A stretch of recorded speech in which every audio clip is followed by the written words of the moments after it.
Assalomu alaykum barchaga. Navbatdagi 15 kilovatli kat yo'limiz 80 kvadratdan boshlab 150 kvadratgacha bo'lgan joylarni isitish uchun mo'ljallangan.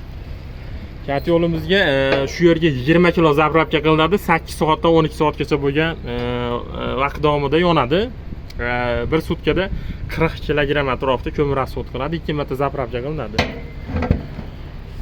Xo'sh, bu pastda agar gaz baland bo'lsa, gaz yamistadi, chunki taylari turbali, oltita turba tashab ketilgan. Bu yerdan ko'mirdan qolgan yonmagan toshlarni olish uchun hod pastdan bo'lsa ko'mirlar kullar deganim. Xo'sh, ventilatorlari, termoregulyator, termojar, datchik, xo'sh, mo'rlari yuzli bo'ladi. Bu yerga 114 minish uchun buni ham buyurtmada bor edi. Keplarmenlik ikkita vertikal joylashgan bor. Shu yerdan tozalanadi.